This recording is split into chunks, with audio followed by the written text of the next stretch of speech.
Blessed evening to you. I'm Shimon, or you may know me as Dokino, and today I am joining you from a challenge which was sent to me by an online friend who is already participating, so hi prop. And today I will be joining in on the Get Barbaric challenge, or should I say hashtag Get Barbaric challenge. It is a nice idea which comes from Tales from Elsewhere, along with OdinsKeyGaming. So, hey guys. And I will be joining in with you with a very simple rendition of a barbarian in a system which I have been running for, well, a long time, ever since it came out. Vampire the Masquerade 5th edition. And I know this is not a very niche system, it is actually one of the bigger ones out there.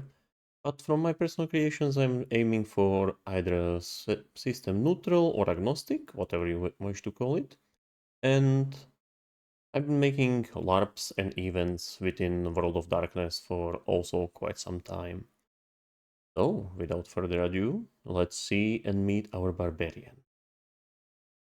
Our barbarian was born as a girl, let's call it. Her name used to be Barbara.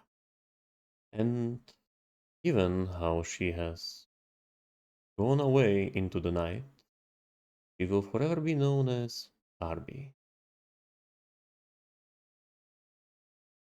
She's blonde, beautiful, tall, you know, very stereotypical. And although she used to have a pretty good life, there were already hints of some dark things up ahead. Be it that her parents have moved to California to Malibu and they decided to take her to live in a place called the Dream House. Or other things like the fact that she decided to get a tattoo on her butt cheek saying the 1958, which happens to be the year which her parents married. Aside of that, many darker undertones were painted in her life, and despite her being only 19, a monster has decided that it is time for her to die, and forever to remain Barbie.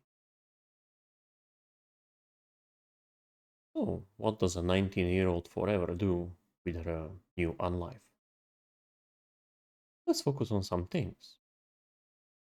And mainly what makes a barbarian, and what would make a barbarian in current times, as World of Darkness is the staple go-to game for me for when I want to run current time. So, what is Barbie up to in 2025?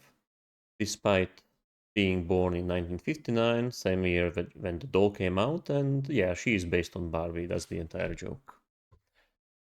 So first up, when you die and you become a vampire, somebody, usually your sire, who has killed you and made you into the monster you are becoming, brings you in on a few secrets, starting that the vampires exist and focusing later on your enemies. For Malibu, the most pressing matter in 1978, when Barbie died, were hunters who were moving in and setting up their operation in opposition of the newly brought together vampire free states, or anarch free states as they are called. Sadly, Barbie didn't like what has happened of her, didn't like that she's being set up to be essentially a soldier in a war she didn't know nothing about. But there was one little hint in the entire injustice being spilled upon her, and that being that this monster, this vampire, has said, "You have to fight to be free." So she did. She lured him in, bit into his face, and did not stop drinking his blood until he was gone. Body, mind, soul, he ate all of that. Not understanding what just happened. All she knew was that if she would reach out back to her family, her life as she knew it, this perfect life, would be gone and over. Eventually, Since she died a few days before her birthday, she snuck back in. Her perfect dad has gotten her a car, so she stole it. So just like most fantasy barbarians, she rides to battle on a mount. On a horse, you might say. On a Ford Mustang 1987 King Cobra. It's a nice car. Her typical skills, as you might know, comes from a lot of different careers. Sadly, the real Barbie is not so glamorous. She only has a giant wardrobe full of clothes and disguises. Outside of that these nights, she can be seen carrying a smartphone and a fashionable necklace with what happens to look like vampire teeth fashioned into it. Now, you might look further. Let's go see what makes a barbarian and how to build one in World of Darkness. So, first thing you might want to see is how old she is. And since we are basing Barbie on the doll, I went with when she was released. Which brings us to a very simple thing, that Barbie would be a neonate. She's up to 100 years old, and that gives her quite a lot of power, which she gets from those 15 XP, which she gets as a bonus. She gets no extra negative stuff, so we decided to go a little bit crazy with her while building her. The go-to clan for barbarians is also known as the clan leather jacket, which why I wore some of my LARP costume, and that is the clan Bruja. It is known for rage and ferocity, but not like D&D barbarians who get a lot of bonuses from it.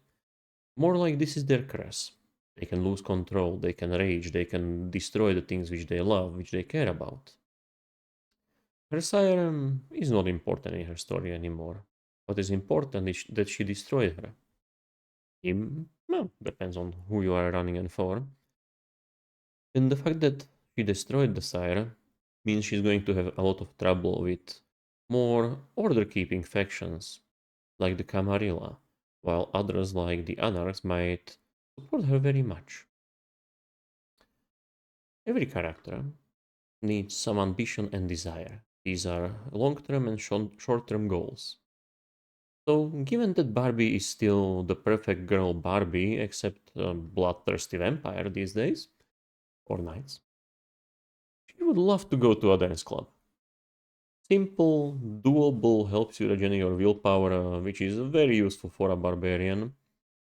Her ambition is getting back at her pal Raquel, who happens to got embraced into the fancier clan, the Toreador, and of course has joined the Camarilla, as they are sort of the foils to each other if you look into any Barbie media. So, let's get to attributes. You might know these as stats in different games, or maybe some other name, I don't know them all. And physically, barbarians are always physical when you roleplay them, despite being a very social character as a Barbie. I would say go physical. Give her that strength. Barbie can lift a truck if you play with her, you just grab it with your hand, and suddenly she's super powerful. Dexterity, not so much. Despite being, looking like she should be dexterous, try ever standing up one of those dolls on your table. It's very hard. And stamina is just a good choice overall for a barbarian. You need to be able to last long. On the social one, charisma I went with something classic. Barbie is only as charming as you make her when you play with her. To counter that though, I did give her some bonuses in later powers and advantages, but we'll get to that later, so keep that in mind. Manipulation is usually low. When you play with Barbies, they don't listen to you. They each have a will of their own, unless it's like a choreographed dance party. They are all like, oh no, I will do what I want. Oh yeah, Barbie can really manipulate people. On the other hand, she has a very strong head. If little girls, or even you play with little girls and Barbies, you go with high composure and resolve. You want to do your own thing. It might induce crying, but you got to do your own thing, which is cool. And intelligence and wits, yeah, she's pretty normal. She could go to very high education. Sadly, this is a stereotypical Barbie, not a Barbie that's one of those high-end jobs like an astronaut. This is a barbarian Barbie. So, let's look at the skills. high athletics. Yeah, you might need to run, you might need to jump, you might want to dodge in a fight. Uh, Roll against Kindred, always useful if you, especially if you decide that all the pain which was brought to you has been done by Kindred, vampires, not by people. And Barbie does always seem like the kind of right in the hard place kind of woman for me. So, outside of that, good stealth.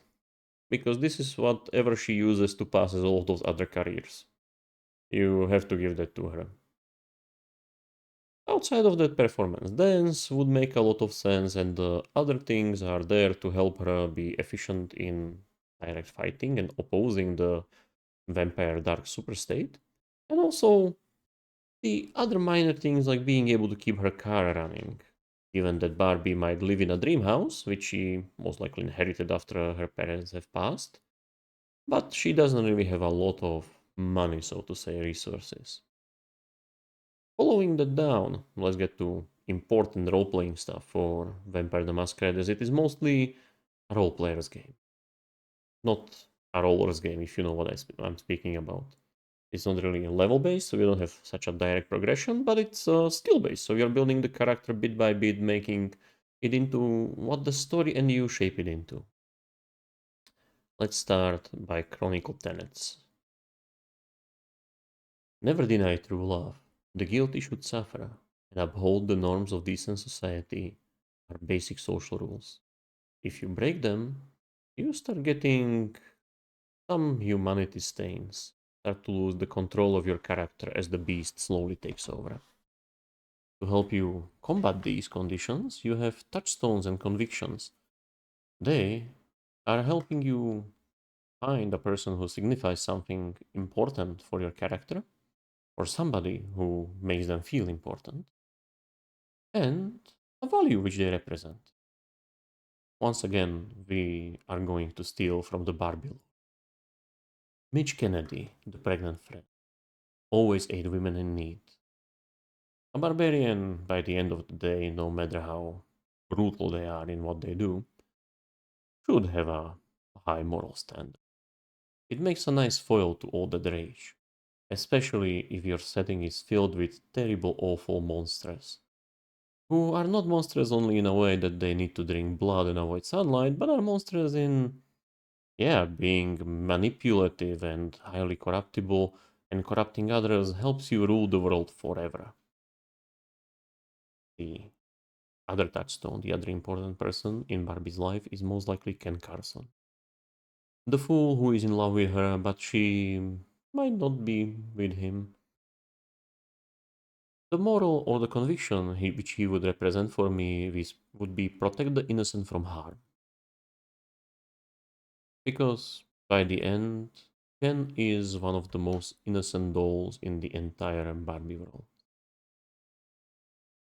You might be asking when we get to the bloody murder and barbarian stuff, and that's here, Clanbane. Clanbane helps us roleplay, shows us the bad part about our character, our vampiric curse, so to speak. This is in their blood, they cannot do much about it. Violent temper. Provocation tempts the Bruja into frenzied rage. Subtract your Bane severity value when Bruja tests against Fury Frenzy. Bane severity is down here. It's given by a table, and essentially it means the stronger you are in blood potency, so more powerful in general a vampire you are, more issues you have with being what you are. Also, you get a lot of bonuses, which are all of these other tables, which are simply extra dice. You want that. Come on, you're building a dice pool in this game. The other negative of being of the clan Bruja and de facto the go-to barbarian is the compulsion. Oh my god, I cannot speak today. Rebellion. -2 dice if resisting to be rebellious to any authority which has given you an order.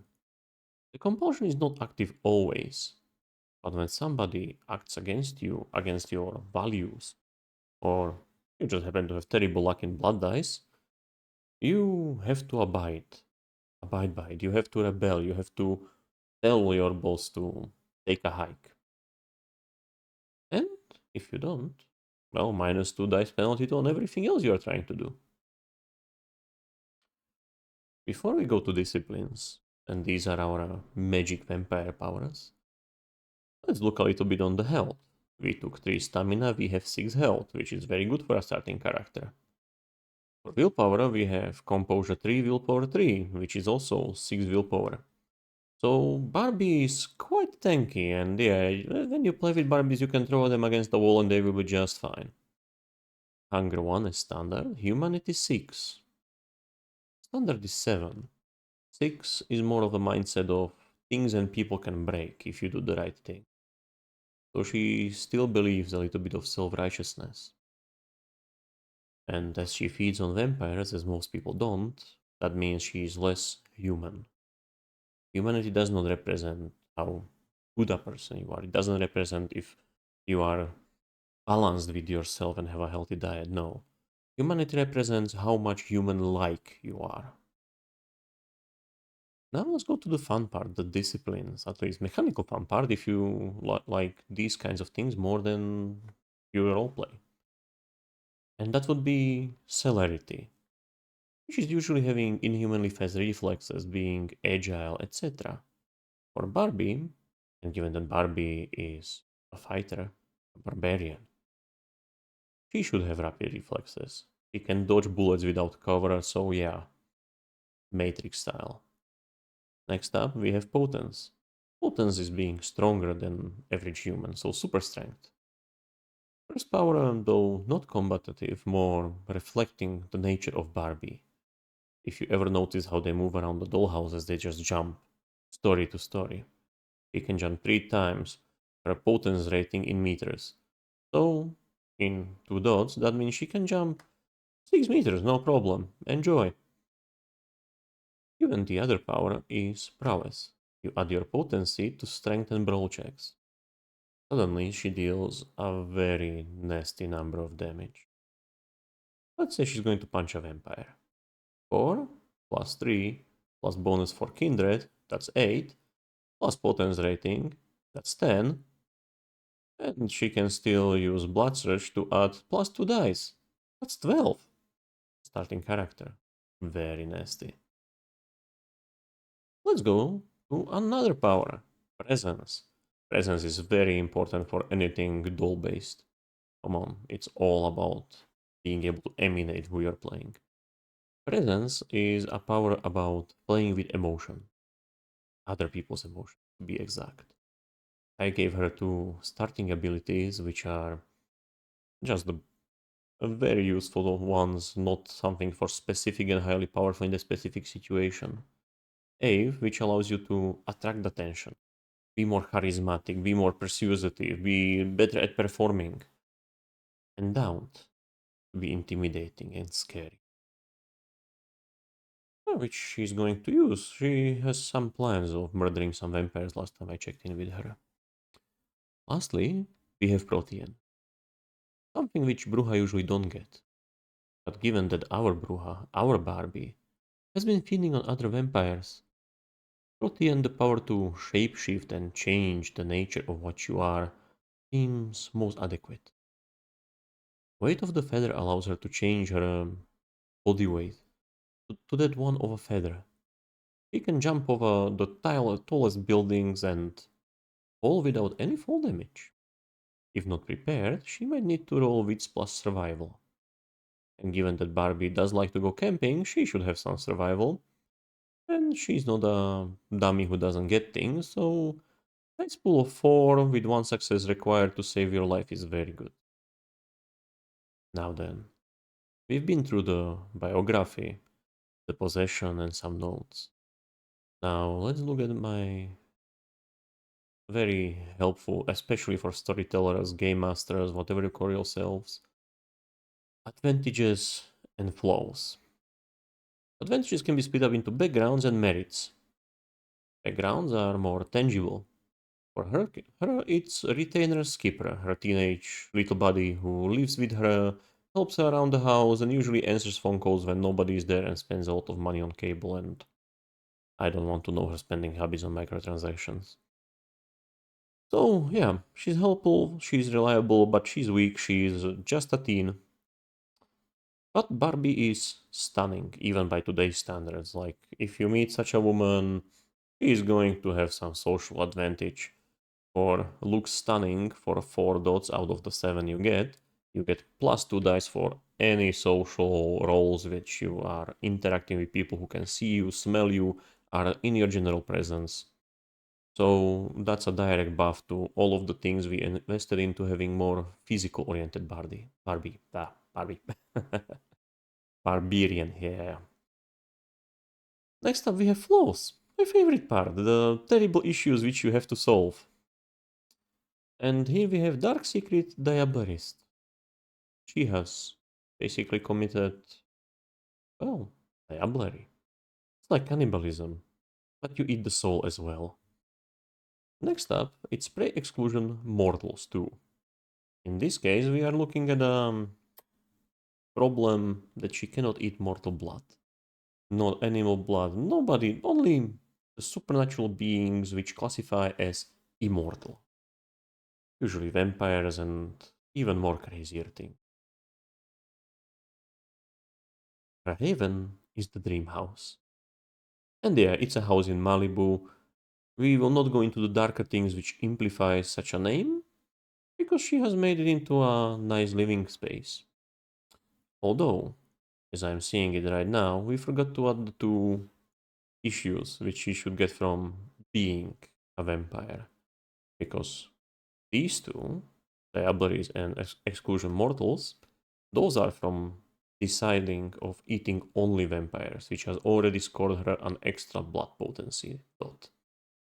So, I would say that her dream house is creepy. Why? Because, well, let's be honest, she does plan to take down some high value targets in the Camarilla. She does rage against the system and all of these things. Not to mention that Ken is probably stalking her. Not nice, Ken. The other part would be in flaws. As you can see, there's a lot of options just here. But I would say that she should have another one. Because the rule says so, and also, well, we cannot take her ugly, for example. We cannot give her Team Blood stuff. She's not a Team Blood, which is like a B-side vampire. I think, though, she should get... Ooh, do we give her a Stalker? Nah, I don't think she should get a Ken as a Stalker. Ken is too much of a nice guy for that. But we should give her something... Oh, I know. We should give her Infamy. Influence... Despise dislike. No, where is fame, infamous? Well, no matter, I will not be looking at it in this pick. And we are going for infamy. And the infamy is very simple. She is very recognizable just by looking at her. I don't know if you know any girls which look like the Barbie, like all the children always react to her. So infamy look-alike. And since she looks only that way, whoever will be playing her might play her differently. She looks like a freaking doll, like Barbie. And with that, I give you some beautiful 65-year-old in total, Forever 19 anger issues Barbie, not from Mattel, but from Dogino. And I hope you have enjoyed this, even if it is not highly original. Thank you for spending your time with me, and I hope that you are going well. Good night.